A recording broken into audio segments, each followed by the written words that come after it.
Cinema শুরু হয় ১৯৫৫ সাল থেকে। সেখানে আমরা একটি সার্কাসের দৃশ্য দেখতে পাই। এই সার্কাসে নাদিয়া নামের এক মেয়েকে দেখা যায় যে তার ছেলেকে কিছু কথা বোঝাচ্ছিল। সে ছেলেকে বলে, আজ তোমার বাবা আসবে, অনেক বছর পর আজ তোমার বাবার সঙ্গে তোমার দেখা হবে, আর আজ তোমার বাবা তোমাকে তোমার নামও দেবে। নাদিয়া এই সার্কাসেই কাজ করত, কিন্তু বেশ কিছু দিন ধরে তার অবস্থা খুবই খারাপ ছিল এবং সে মানসিকভাবে পুরোপুরি ভেঙে পড়েছিল। এই কারণে সে প্রচুর পরিমাণে মদ্যপান করত। সেই নেশাগ্রস্ত অবস্থাতেই সে তার ছেলেকে এসব কথা বলছিল। সে আরও বলে, তোমার বাবা সার্কাসের বাইরে তোমার সঙ্গে দেখা করবে। এরপর সে নিজে সার্কাসের ভেতরে পারফর্ম করতে চলে যায়। এদিকে সার্কাসের বাইরে নাদিয়ার ছেলে তার বাবার জন্য অপেক্ষা করতে থাকে, কিন্তু হঠাৎ সার্কাসের ভেতরে ভয়াবহ একটি বিস্ফোরণ ঘটে। পুরো সার্কাস ধ্বংস হয়ে যায় এবং সেই বিস্ফোরণে নাদিয়াও মারা যায়। এর কিছুক্ষণ পর সেখানে রায়ার প্রবেশ ঘটে। নাদিয়ার ছেলে আসলে রায়ার জন্যই অপেক্ষা করছিল। রায়া তার সন্তানকে সঙ্গে নিয়ে সেখান থেকে চলে যায়, কিন্তু পথের মধ্যে ছেলেটির মনে অনেক প্রশ্ন ছিল। অন্যদিকে নাদিয়ার মৃত্যুর খবর জানতে পেরে রায়া প্রচণ্ড দুঃখে ভেঙে পড়েছিল। তার ছেলে বারবার নাদিয়ার কথা জিজ্ঞেস করছিল, কিন্তু নাদিয়ার মৃত্যুর পর রায়াও নিজেও প্রচণ্ড নেশাগ্রস্ত হয়ে পড়ে। সে বারবার তার ছেলেকে চুপ করতে বলছিল, কিন্তু ছেলেটি চুপ না করায় রায়া পাহাড়ের কাছে গাড়ি থামিয়ে বাইরে গিয়ে মদ খেতে শুরু করে। তার ছেলে তখনও গাড়ির ভেতরে ছিল, কিন্তু রায়া গাড়িতে হ্যান্ডব্রেক লাগায়নি, ফলে গাড়িটি ধীরে ধীরে গড়িয়ে সোজা পাহাড়ের খাদে পড়ে যায়। এরপর গল্প চলে যায় ফ্ল্যাশব্যাকে এবং আমরা পৌঁছে যাই ১৯৪৭ সালে। দেশ স্বাধীন হয়ে গেলেও তখনও গোয়া পর্তুগিজদের দখলে ছিল। সেখানে প্রায়ই মাফিয়াদের রাজত্ব চলত এবং বহু মানুষের প্রাণ যেত। গোয়ায় তখন দুইজন বড় মাফিয়া ছিল, সেবাস্টিয়ান এবং ফার্নান্ডিস। তারা দুজন আপন ভাই হলেও তাদের মধ্যে একদমই বনিবনা ছিল না। একদিন হঠাৎ ফার্নান্ডিসের ছেলে খুন হয়ে যায়। ফার্নান্ডিস মনে করেছিল তার ভাই সেবাস্টিয়ান নিশ্চয়ই তার পাশে দাঁড়াবে এবং ছেলের শেষ কৃত্যে আসবে, কিন্তু বাস্তবে তা হয়নি। ফিউনারালে যখন সবাই উপস্থিত ছিল, তখন হঠাৎ রায়া ও গঙ্গা সেখানে আক্রমণ করে বসে। ফার্নান্ডিসের সঙ্গে অনেক লোক ছিল, কিন্তু রায়া ও গঙ্গা দুজন মিলে এক এক করে তাদের সবাইকে হত্যা করতে থাকে। অনেক মানুষকে মেরে ফেলার পর শেষ পর্যন্ত রায়া ও গঙ্গাও ফার্নান্ডিসের লোকেদের হাতে ধরা পড়ে। এখানেই আমরা জানতে পারি রায়া ও গঙ্গা আসলে ভাই বোন, আর ফার্নান্ডিসের ছেলেকে রায়া ও গঙ্গাই হত্যা করেছিল। এতে ফার্নান্ডিস আরও ক্ষিপ্ত হয়ে যায়। সে যে কোনো মূল্যে এই দুই ভাই বোনকে হত্যা করতে চায়। ঠিক তখনই সেখানে সেবাস্টিয়ানের প্রবেশ ঘটে। ফার্নান্ডিস পুরোপুরি নিশ্চিত ছিল যে তার ভাই সেবাস্টিয়ান তার পক্ষ নেবে, কিন্তু সেবাস্টিয়ান তা করেনি। সে রায়ার পক্ষ নেয়। সেবাস্টিয়ান বলে, ভাইয়ের সম্পর্ক এক জায়গায়, কিন্তু আমি কারোর প্রতিশোধের ব্যাপারে হস্তক্ষেপ করি না। এরপর সেবাস্টিয়ান রায়ার পাশে দাঁড়ায় এবং রায়া তার বোন গঙ্গার মাধ্যমে ফার্নান্ডিসকে হত্যা করায়। আমরা জানতে পারি ফার্নান্ডিসের লোকেরা গঙ্গার সঙ্গে অনেক খারাপ কিছু করেছিল। এই কারণেই রায়া ও গঙ্গা মিলে ফার্নান্ডিসের পুরো গ্যাংকে শেষ করে দিচ্ছিল। এরপর সেবাস্টিয়ান চায় রায়া ও গঙ্গা তার সঙ্গে কাজ করুক। রায়া ও গঙ্গাও এতে রাজি হয়ে যায়, কারণ এই ধরনের কাজে তারা খুবই দক্ষ ছিল। তারা সেবাস্টিয়ানের সঙ্গে কাজ শুরু করে এবং ধীরে ধীরে সেবাস্টিয়ান গোয়ার সবচেয়ে ক্ষমতাবান মানুষে পরিণত হয়। এরপর আমরা সেবাস্টিয়ানের একজন প্রেমিকা বা মিস্ট্রেস এলিজাবেথের সঙ্গে পরিচিত হই। এলিজাবেথের ভাইয়ের নাম টনি। তারা দুজনই বহু বছর ধরে সেবাস্টিয়ানের হয়ে কাজ করছিল এবং কখনো তাকে বিশ্বাসঘাতকতা করেনি। এই কারণে সেবাস্টিয়ান তাদের ওপর খুব বেশি বিশ্বাস করত। কিন্তু রায়া ও গঙ্গা আসার পর পরিস্থিতি বদলে যায়। সেবাস্টিয়ান তাদের উপরও প্রচণ্ড বিশ্বাস করতে শুরু করে। রায়া কারোর কথা শুনত না। তার কথা বলার ধরনও ছিল সম্পূর্ণ আলাদা। তার ভাষা ছিল সহিংসতার ভাষা। সে যেভাবে কাজ করত তাতে খুব সহজেই যে কোনো কাজ করিয়ে নিতে পারত। এরপর গল্পে আসে সেবাস্টিয়ানের মেয়ে রেভিকা। রেভিকা এমন একজন মেয়ে ছিল যে কারোর সঙ্গে ঠিকভাবে কথা বলতো না এবং সব সময় সবার ওপর রেগে থাকত। একদিন রায়া রেভিকার এই আচরণ দেখতে পায়। কোথাও একটা রায়ার প্রথম দেখাতেই রেভিকাকে ভালো লেগে যায়। কয়েকদিনের মধ্যেই তারা একে অপরের কাছাকাছি আসতে শুরু করে। রেভিকাও ধীরে ধীরে রায়াকে পছন্দ করতে শুরু করে। তারা একসঙ্গে অনেক সময় কাটাতে থাকে এবং তাদের সম্পর্কের কথা সবাই জেনে যায়। এদিকে টনি ও এলিজাবেথ একটি পরিকল্পনা করে। তারা সেবাস্টিয়ানকে হত্যা করে তার জায়গা দখল করতে চায়, কিন্তু কাজটি সহজ ছিল না, কারণ সেবাস্টিয়ান অত্যন্ত ক্ষমতাবান এবং তার সঙ্গে প্রচুর লোক ছিল। তাই তারা একটি পূর্ণাঙ্গ পরিকল্পনা করে। তারা ঠিক করে একটি সার্কাসের মধ্যে সেবাস্টিয়ানকে হত্যা করবে। তারা তাদের অনেক লোককে সার্কাসে ঢুকিয়ে দেয়, যারা সবাই জোকারের পোশাক পরেছিল। সেই সার্কাসে রায়াও উপস্থিত ছিল। সেখানে তার চোখ পড়ে নাদিয়ার ওপর। নাদিয়াই ছিল রয়্যাল সার্কাসের মূল আকর্ষণ। সে ছিল অত্যন্ত সুন্দরী এবং নাদিয়াকে ছাড়া যেন সার্কাসটি চলতেই পারত না। নাদিয়ার শো শেষ হওয়ার পর সে যখন বাড়ি ফিরছিল তখন রায়া তার পিছু নেয়, কিন্তু কিছু দূর যাওয়ার পর রায়া অনেক মানুষকে মৃত অবস্থায় পড়ে থাকতে দেখে। তখন তার সন্দেহ হয় যে নিশ্চয়ই কোনো সমস্যা হয়েছে। সে দ্রুত ফিরে আসে এবং সার্কাসের ভেতরে থাকা জোকারদের একে একে হত্যা করতে শুরু করে। রায়া বুঝে যায় এই লোকগুলো আসলে সেবাস্টিয়ানকে হত্যা করতে এসেছে। তাদের মধ্যে একজন সেবাস্টিয়ানকে গুলিও করে দেয়, তবে গুলিটি তার হাতে লাগে, তাই সে মারা যায়নি। রায়া একাই সেখানে থাকা প্রায় সব জোকারকে ভয়াবহভাবে হত্যা করে ফেলে। এরপর রায়া জানতে চায় এই জোকারদের ভেতরে কে ঢুকিয়েছিল। তার সবচেয়ে বেশি সন্দেহ হয় নাদিয়ার ওপর। রায়া নাদিয়ার সঙ্গে কথা বলে, কিন্তু সে নাদিয়ার সঙ্গে অত্যন্ত খারাপ ব্যবহার করছিল। তার কথা শুনে নাদিয়া অপমানিত হয়ে রায়ার মুখে থুতু ছুঁড়ে দেয়। তবুও রায়া তখন তাকে কিছু করেনি। সে শুধু বলে খুব দ্রুত সে পুরো বিষয়টা জানতে পারবে এবং নাদিয়াকেও সে শাস্তি দেবে। কিন্তু টনি ও এলিজাবেথ খুব তাড়াহুড়ো করছিল। তারা যে কোনোভাবে কাউকে এই ঘটনার জন্য দায়ী করতে চাচ্ছিল। তাদের কাছে নাদিয়াকেই সবচেয়ে সহজ টার্গেট মনে হয়। তারা যখন নাদিয়াকে হত্যা করতে যাচ্ছিল ঠিক তখনই রায়া সেখানে এসে তাকে বাঁচিয়ে দেয়। রায়া জানতে পারে টনি ও এলিজাবেথের আসল পরিকল্পনা কী ছিল, কারণ যে ব্যক্তির সাহায্যে তারা জোকারদের সার্কাসের ভেতরে ঢুকিয়েছিল সেই লোকটি ধরা পড়েছিল এবং সে রায়াকে সবকিছু বলে দিয়েছিল। এরপর গঙ্গা এলিজাবেথকে বলে, যদি তুমি নিজের নির্দোষিতা প্রমাণ করতে চাও তাহলে তোমাকেই নিজের ভাই টনিকে হত্যা করতে হবে। এলিজাবেথের জন্য কাজটি অত্যন্ত কঠিন ছিল, কিন্তু কোনো উপায় না থাকায় তাকে নিজের ভাই টনিকে হত্যা করতে হয়। ভাইকে হত্যা করার সময় এলিজাবেথ প্রচণ্ড কষ্ট পায়, কিন্তু সেই প্রতিশোধের আগুন সে কখনো ভুলবে না। সে ঠিক করে যে কোনো মূল্যে রায়া ও গঙ্গার কাছ থেকে প্রতিশোধ নেবে। টনির মৃত্যুর পর এলিজাবেথ আরও ভয়ঙ্কর হয়ে ওঠে, ফলে নাদিয়ার জীবনও বিপদের মধ্যে পড়ে যায়। গঙ্গা নাদিয়ার কাছে গিয়ে তাকে বলে, তোমাকে এই জায়গা ছেড়ে চলে যেতে হবে, তুমি এখানে থাকলে তোমাকে মেরে ফেলা হবে। গঙ্গা নাদিয়াকে অনেক টাকা দেয় এবং নাদিয়া সেখান থেকে চিরদিনের জন্য চলে যাওয়ার সিদ্ধান্ত নেয়। নাদিয়া যে ট্রেনে করে চলে যাচ্ছিল ঠিক তখনই রায়া সেখানে আসে এবং তাকে ফিরিয়ে নিয়ে আসে। রায়া তাকে বলে আগে যে কাজ করতে এখন থেকে সেই কাজই করবে। ফলে নাদিয়া আবার সার্কাসে কাজ শুরু করে। রায়া প্রতিদিন নাদিয়ার শো দেখতে যেতে থাকে। রায়া তার জীবন বাঁচিয়েছিল বলে নাদিয়াও রায়ার সঙ্গে কথা বলতে চায়। সে রায়ার কাছে ক্ষমা চাইতে চায়, কারণ আগে সে রায়া সম্পর্কে অনেক খারাপ কথা বলেছিল। একদিন নাদিয়া রায়ার সঙ্গে কথা বলতে শুরু করে। ধীরে ধীরে তাদের মধ্যে ঘনিষ্ঠতা বাড়তে থাকে। একদিন নাদিয়া গঙ্গা সম্পর্কে রায়াকে কিছু বলে। তখন রায়া তাকে তার ছোটবেলার গল্প শোনায়। রায়া বলে তার মা তার বাবাকে হত্যা করেছিল। এরপর তারা পুরোপুরি অনাথ হয়ে যায়, কারণ তাদের মা কখনো তাদের দায়িত্ব নেয়নি। রায়া বলে এই পৃথিবীতে তার কাছে সবচেয়ে গুরুত্বপূর্ণ মানুষ ছিল তার বোন গঙ্গা। গঙ্গাই সবসময় তার পাশে ছিল। তাদের ছোটবেলায় ঠিকমতো খাবারও জুটত না, তখন তারা একজন মানুষের জন্য কাজ করত। তাদের কাজ ছিল কবর থেকে মৃত মানুষের শরীরের সোনার গয়না খুলে নিয়ে আসা। কেউ এই কাজ করতে চাইত না, তাই রায়াই এই কাজ করত, কারণ সে তার বোনকে সবচেয়ে বেশি ভালোবাসত এবং গঙ্গার জন্য যে কোনো কিছু করতে পারত। গঙ্গা রায়ার জন্য যে ত্যাগ করেছে রায়া সেসব কখনো ভুলতে পারে না। একদিন এক যৌনকর্মী তাদের সাহায্য করে এবং তাদের খাবার খেতে দেয়, কিন্তু পরে রায়া জানতে পারে সেই মহিলা জোর করে গঙ্গাকেও একই কাজে নামাতে চাইছে। কিছু লোক গঙ্গার সঙ্গে জোর জবরদস্তি করছিল। এটা দেখে রায়া প্রচণ্ড রেগে যায়। সে সেই মহিলাকে হত্যা করে এবং যে লোকটি গঙ্গার সঙ্গে জোর জবরদস্তি করছিল তাকেও মেরে ফেলে। এরপর গল্প আবার বর্তমান সময়ে ফিরে আসে। রায়া নাদিয়াকে তার অতীতের এসব কথা বলছিল। ততদিনে রায়া ও নাদিয়ার সম্পর্ক অনেক গভীর হয়ে গেছে। তারা একে অপরের খুব কাছাকাছি চলে আসে। নাদিয়ার সঙ্গে থাকার পর রায়া রেবিকাকে প্রায় পুরোপুরি ভুলে যায়।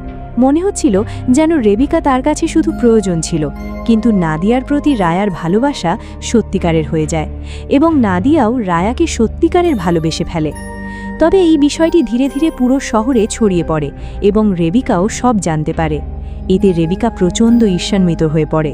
সবকিছু জানার পরও সে রায়ার সঙ্গে ঠিকমতো কথা বলতে পারছিল না। কিন্তু পরিস্থিতি দিন দিন খারাপ হতে থাকে। রায়া তাকে একদম সময় দিচ্ছিল না এবং সব সময় নাদিয়ার সঙ্গে থাকত। একদিন রেবিকা মদ্যপাত অবস্থায় রায়ার ওপর প্রচণ্ড চিৎকার করে। সে বলে যে ভালোবাসা তার পাওয়ার কথা ছিল, রায়া সেই ভালোবাসা নাদিয়াকে দিচ্ছে। এসব কথা গঙ্গাও জানত, কিন্তু গঙ্গা চায়নি রায়া সেবাস্টিয়ানের সঙ্গে কোনো ঝামেলায় জড়াক।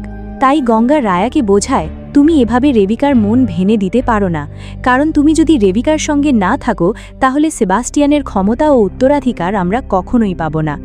রায়াও বিষয়টি নিয়ে ভাবতে থাকে।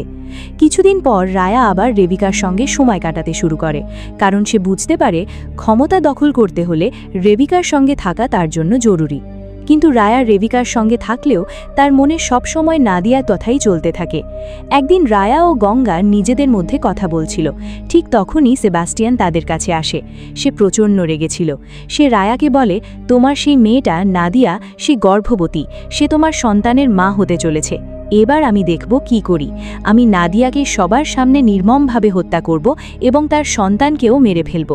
এসব শুনে রায়ার ভেতরে প্রচণ্ড রাগ তৈরি হয়, কিন্তু তখন সে কিছু করতে পারেনি। এদিকে সেদিনই রেবিকা ও রায়ার বিয়েও হওয়ার কথা ছিল।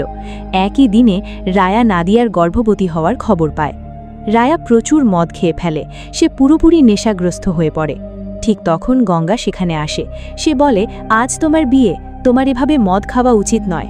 কিন্তু রায়ার অবস্থা দেখে গঙ্গা বুঝতে পারে রায়া নাদিয়াকে সত্যিই ভালোবাসে, আর নাদিয়া ও তার সন্তানের কথা শুনে রায়া আরও ভেঙে পড়ে, কারণ সেবাস্টিয়ান নাদিয়া ও তার অনাগত সন্তানকে হত্যা করতে চায়।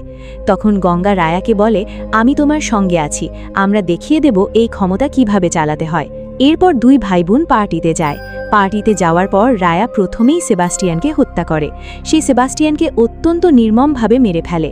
এরপর রায়া ও গঙ্গা মিলে সেবাস্টিয়ানের সব লোককে হত্যা করতে শুরু করে। তারা প্রায় সবাইকে মেরে ফেলেছিল। ঠিক তখন রায়ার সামনে রেবিকা এসে দাঁড়ায়। রেবিকার হাতে বন্দুক ছিল এবং সে পুরো ঘটনা নিজের চোখে দেখেছিল। সে এটাও জেনে যায় যে তার বাবা সেবাস্টিয়ানকে রায়াই হত্যা করেছে। রেবিকা তখন রায়াকে 4টি গুলি করে। রায়া প্রচণ্ড আহত হয়ে পড়ে, কিন্তু শেষ পর্যন্ত গঙ্গার রেবিকার কপালে গুলি করে তাকে হত্যা করে। এরপর গঙ্গার একমাত্র লক্ষ্য ছিল রায়াকে বাঁচানো। সে রায়াকে হাসপাতালে নিয়ে যেতে চায়। গঙ্গা রাস্তায় রায়াকে শুধু একটা কথাই বলে, আমি তোমার জন্য 100 বার মরেছি, তাই এবার তোমাকে অন্তত একবার আমার জন্য বাঁচতে হবে। তারা যখন রায়াকে নিয়ে যাচ্ছিল তখন সেবাস্টিয়ানের অনেক লোক তাদের পিছু নেয়। লোকের সংখ্যা ছিল অনেক বেশি। গঙ্গা বুঝতে পারে এত মানুষের সঙ্গে তারা লড়াই করতে পারবে না, কিন্তু সে তার ভাইকে বাঁচাতে পারবে। তাই গঙ্গা এক জায়গায় গাড়ি থামিয়ে তাদের মোকাবিলা করার সিদ্ধান্ত নেয়। সে তার এক সঙ্গীকে বলে, রায়াকে এখান থেকে নিরাপদে নিয়ে যাও। এরপর কিছু সময় পর রায়া পুরোপুরি সুস্থ হয়ে ওঠে। তখন সে জানতে পারে তার বোন গঙ্গা আর এই পৃথিবীতে নেই। এই খবর শুনে রায়া পুরোপুরি ভেঙে পড়ে, কারণ পৃথিবীতে সে যদি কাউকে সবচেয়ে বেশি ভালোবেসে থাকে তাহলে সে ছিল তার বোন গঙ্গা। গঙ্গা ছাড়া তার আর কেউ ছিল না। এরপর আমাদের দেখানো হয় আসলে কিভাবে গঙ্গাকে হত্যা করা হয়েছিল। গঙ্গা তখন এলিজাবেথের হাতে বন্দী ছিল। এলিজাবেথ অনেক আগে থেকেই রায়া ও গঙ্গাকে হত্যা করতে চেয়েছিল। এবার সে একটি সুযোগ পেয়ে যায়। তবে এলিজাবেথ গঙ্গাকে সরাসরি হত্যা করেনি। সে গঙ্গাকে ঠিক সেইভাবে হত্যা করতে চেয়েছিল যেভাবে গঙ্গা টনিকে হত্যা করিয়েছিল। গঙ্গাকে শিকল দিয়ে বেঁধে রাখা হয়েছিল। কিছুক্ষণ পর এলিজাবেথ নাদিয়াকে সেখানে নিয়ে আসে। নাদিয়ার পেটে তখন রায়ার সন্তান। সবাই জানত এই সন্তান রায়ার। তখন গঙ্গা নাদিয়াকে বলে, তুমি আমাকে অনেক আগে জিজ্ঞেস করেছিলে রায়া তোমাকে ভালোবাসে কিনা। আজ আমি তোমাকে বলে দিচ্ছি, রায়া তোমাকে সত্যিই ভালোবাসে। এরপর এলিজাবেথ চায় নাদিয়া যেন নিজের হাতে গঙ্গাকে হত্যা করে, যাতে ভবিষ্যতে রায়া যখনই নাদিয়াকে দেখবে তখন তার মনে হয় এই মেয়েটি আমার বোনকে হত্যা করেছে। কোনো উপায় না থাকায় নাদিয়াকে গঙ্গাকে হত্যা করতে বাধ্য করা হয়। এখানেই ফ্ল্যাশব্যাক শেষ হয়। যখন রায়া পুরো সত্য জানতে পারে তখন তার হৃদয় পুরোপুরি ভেঙে যায়। সে প্রচণ্ড রেগে যায় এবং যে কোনো মূল্যে তার বোনের প্রতিশোধ নেওয়ার সিদ্ধান্ত নেয়। সে এলিজাবেথের লোকদের সামনে গিয়ে তাদের এক এক করে নির্মমভাবে হত্যা করতে থাকে। গঙ্গার মৃত্যুর পর রায়া পুরোপুরি ভেঙে পড়েছিল। এরপর সে গোয়া ছেড়ে সরাসরি মাকাও চলে যায়। মাকাওয়ে সে যে তাণ্ডব চালায় তা দেখে সবাই অবাক হয়ে যায়। সে সেখানে একটি গ্যাংয়ের সঙ্গে হাত মেলায় এবং এরপর মাকাওয়ের মাফিয়াদের প্রায় পুরোপুরি শেষ করে দেয়। কিন্তু একটি কাজের জন্য রায়াকে আবার গোয়ায় আসতে হয়। কিছুদিন পর সে গোয়ায় ফিরে আসে। রায়ার ফিরে আসার খবর নাদিয়াও জানতে পারে। আর এখানেই আমরা আবার সিনেমার শুরুতে ফিরে আসি, যেখানে নাদিয়া তার ছেলেকে বলেছিল, আজ তোমার বাবা আসছে, আজ তোমার সঙ্গে তার দেখা হবে এবং আজ সে তোমাকে তোমার নামও দেবে। তোমাকে সার্কাসের বাইরে দাঁড়িয়ে তার জন্য অপেক্ষা করতে হবে। নাদিয়া তখন পুরোপুরি ভেঙে পড়েছিল এবং প্রচণ্ড মদ্যপান অবস্থায় ছিল। এরপর সার্কাসে ভয়াবহ বিস্ফোরণ ঘটে। সার্কাস ধ্বংস হয়ে যায় এবং নাদিয়া মারা যায়। রায়ার ছেলে তখন তার কাছে ছিল এবং বারবার প্রশ্ন করছিল। এরপর রায়া পাহাড়ের কাছে গাড়ি থামায়। গাড়িতে হ্যান্ড ব্রেক লাগানো ছিল না। হঠাৎ গাড়িটি চলতে শুরু করে এবং সোজা পানিতে গিয়ে পড়ে। গাড়িটি ধীরে ধীরে পানিতে ডুবতে থাকে এবং রায়ার ছেলেও পানিতে ডুবে যায়। ঠিক তখন রায়া তাকে বাঁচাতে পানিতে ঝাঁপ দেয় এবং তাকে বাইরে নিয়ে আসে। কিন্তু রায়া তাকে নিজের কাছে রাখতে চায় না। সে তাকে চলে যেতে বলে, এমনকি তার দিকে বন্দুক তাক করে বলে, এখান থেকে চলে যাও। এরপর তার ছেলে সেখান থেকে চলে যায়। রায়া তখন মাকাও থেকে গোয়ায় ফিরে এসেছে এবং এবার তার লক্ষ্য পুরো গোয়ার ওপর রাজত্ব করা। সে নিজের পুরো গ্যাং নিয়ে গোয়ায় তাণ্ডব শুরু করে এবং ধীরে ধীরে পুরো গোয়ার নিয়ন্ত্রণ নিজের হাতে নিয়ে নেয়। এরপর গল্প চলে যায় 1967 সালে। ততদিনে রায়া পুরো গোয়ার নিয়ন্ত্রণ নিয়ে নিয়েছে, কিন্তু সে সবসময় মদ্যপান অবস্থায় থাকত। যখনই মদ পেত বসে মদ খেতে শুরু করত। দিনে দিনে তার শারীরিক ও মানসিক অবস্থা আরও খারাপ হতে থাকে। ঠিক তখন একদিন রায়ার সঙ্গে মেলিসা নামের এক মেয়ের দেখা হয়। মেলিসার শরীরে একটি বোমা বাঁধা ছিল। মেলিসা রায়াকে বলে, তুমি একসময় আমার বাবার জীবন বাঁচিয়েছিলে, কিন্তু আজ সেই মানুষগুলোর কারণেই আমাকে তোমার কাছে পাঠানো হয়েছে। আমার শরীরে বোমা লাগানো আছে এবং প্রায় 2 মিনিটের মধ্যে এটি বিস্ফোরিত হবে। রায়া তখন বলে, আমাদের হাতে যদি 2 মিনিট সময় থাকে তাহলে 2 মিনিটে অনেক কিছু করা সম্ভব। এরপর রায়া মেলিসার কাছে গিয়ে বোমাটি খুলে জানালা দিয়ে বাইরে ছুঁড়ে ফেলে দেয়। এভাবেই সে মেলিসার জীবন বাঁচায়। এরপর মেলিসা ধীরে ধীরে রায়ার খুব কাছাকাছি চলে আসে। আসলে মেলিসার রায়াকে ভালো লেগে যায়, তাই সে সবসময় রায়ার আশেপাশে থাকতে চায়। একদিন মেলিসা রায়ার কাছে গিয়ে জিজ্ঞেস করে, আমি কি তোমার সঙ্গে থাকতে পারি? রায়া বলে, যতদিন তুমি আমাকে সহ্য করতে পারবে ততদিন থাকতে পারো। এরপর তারা একসঙ্গে থাকতে শুরু করে। এভাবেই সময় কেটে যায়। একসময় মেলিসার সন্তান জন্ম দেওয়ার সময় চলে আসে, কিন্তু তখন রায়া বড় একটি সমস্যায় পড়ে। সে যে রাস্তা দিয়ে আসছিল সেখানে কিছু লোক তার ওপর হামলা করে। লোকের সংখ্যা অনেক ছিল, কিন্তু রায়া একাই তাদের সবার উপর ভারী হয়ে যায় এবং একে একে সবাইকে পরাজিত করে। ঠিক তখন রায়ার চোখে পড়ে একটি ছেলে, যে রায়ার কাছ থেকে পালিয়ে দূরে চলে যাচ্ছিল। রায়া তার পিছু নেয়, কিন্তু ছেলেটিকে ধরতে পারে না। তবে সেই ছেলেটিকে রায়ার খুব পরিচিত মনে হচ্ছিল। সে বুঝতে পারছিল না ছেলেটি আসলে কে। এরপর জানা যায় মেলিসার একটি ছেলে হয়েছে। রায়াও তাকে দেখতে যায় এবং তার ছেলের নাম রাখে অ্যাডাম। কিন্তু সেই ছেলেটিকে দেখার পর থেকেই অদ্ভুতভাবে রায়ার মাথায় সেই অপরিচিত ছেলেটির কথা ঘুরতে থাকে। সে সবসময় রায়ার আশেপাশে থাকত এবং রায়াকে আক্রমণ করার চেষ্টা করত। রায়া প্রচণ্ড সমস্যায় পড়ে যায়, কারণ ছেলেটির আক্রমণ দিন দিন বাড়তে থাকে। এভাবেই 5 বছর কেটে যায়। অ্যাডামের আজ 5ম জন্মদিন। জন্মদিনের দিন হঠাৎ সেই ছেলেটি আবার রায়ার ঘরে ঢুকে তাকে আক্রমণ করার চেষ্টা করে। রায়াও তাকে হত্যা করার চেষ্টা করে, কিন্তু ছেলেটি কোনোভাবে সেখান থেকে পালিয়ে যায়। অদ্ভুত বিষয় হলো, এই ছেলেটিকে আর কেউ দেখতে পেত না, শুধু রায়াই তাকে দেখতে পেত। রায়ার অবস্থা দিন দিন খারাপ হতে থাকে। সে বুঝতে পারছিল না ছেলেটি কে এবং কেন শুধু তার পেছনে পড়ে আছে। এরপর জানা যায় ছেলেটি আসলে নাদিয়া ও রায়ার সন্তান। ছেলেটি যে জায়গায় থাকত সেখানকার বসকেও সে হত্যা করেছিল। এখন তার একমাত্র লক্ষ্য রায়া। সে যে কোনো মূল্যে নিজের বাবাকে হত্যা করতে চায়। রায়াও ধীরে ধীরে জানতে পারে এই ছেলেটি আসলে তারই সন্তান, কিন্তু সে বুঝতে পারে না তার নিজের ছেলে তাকে কেন হত্যা করতে চাইছে। একদিন সেই ছেলেটি রায়ার ছেলে অ্যাডামকে অপহরণ করে নিয়ে যায়। রায়া তার পিছু নেয়। এক পর্যায়ে তাদের দুজনের মুখোমুখি দেখা হয় এবং তাদের মধ্যে ভয়ঙ্কর লড়াই শুরু হয়। দুজনই একে অপরের ওপর আক্রমণ করতে থাকে এবং দুর্দান্ত একটি লড়াই হয়। লড়াইয়ের মাঝেই তারা কথা বলতে শুরু করে। রায়া তাকে জিজ্ঞেস করে, তুমি আমাকে কেন হত্যা করতে চাও? রায়া বলে, আমার মধ্যে যে ঘৃণা তুমি আমার জন্য দেখেছ সেটা আসলে তোমার প্রতি ছিল না, সেটা ছিল আমার নিজের প্রতি। আর নাদিয়ার কারণেই গঙ্গা মারা গিয়েছিল। কিন্তু সেই ছেলে রায়াকে বলে গঙ্গা ও নাদিয়া অন্য কারো কারণে মারা যায়নি, তাদের মৃত্যুর জন্য তুমিই দায়ী। সে আরও বলে ছোটবেলা থেকেই সে তার বাবার ভালোবাসার জন্য অপেক্ষা করেছে, কিন্তু সেই ভালোবাসা সে কখনো পায়নি। তার বাবা তাকে একা ফেলে চলে গিয়েছিল। তখন রায়া বলে, আমি আর এসব থেকে পালাতে পারছি না, তুমি আমাকে হত্যা করে দাও। কিন্তু রায়ার ছেলে তাকে হত্যা করতে পারে না। সে দূরে গিয়ে দাঁড়িয়ে কাঁদতে থাকে, কারণ সে আসলে শুধু তার বাবার ভালোবাসা চেয়েছিল, কিন্তু সেই ভালোবাসা সে কখনো পায়নি। এতে তার ভেতরে আবার প্রচণ্ড রাগ তৈরি হয় এবং শেষ পর্যন্ত রায়ার ছেলে নিজের বাবাকেই হত্যা করে। ঠিক তখন রায়ার আরেক ছেলে অ্যাডাম সেখানে এসে ড্যাডি ড্যাডি বলে চিৎকার করতে থাকে। আর এখানেই সিনেমার সবচেয়ে বড় টুইস্ট সামনে আসে।